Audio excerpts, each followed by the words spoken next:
xibaar yu wér te wóor ca tàng ba abonnez-vous pour ngeen di mën di jot suñuy vidéo.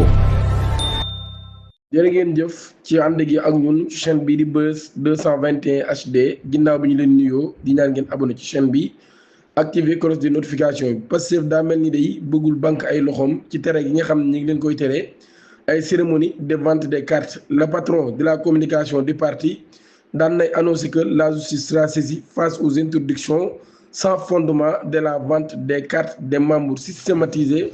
La saisine de la Cour suprême a indiqué Amadou Ba.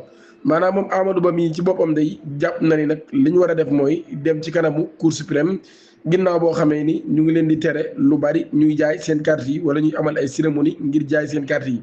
moom nag mi ngi qualifié loolee ab tentative de sabotage. L'ancien ministre de la culture daan nay woo ay camarades de parti ngir nag ñu daal di remonter automatiquement les interdictions des rassemblements aux instances du parti.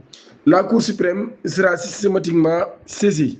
Sera systématiquement saisi pour document ce retour en arrière dangereux pour la liberté des citoyens et la stabilité politique. Prévient-il l'objectif, dit-il, c'est de prouver à la juridiction que ces interdictions relèvent d'une véritable commande politique.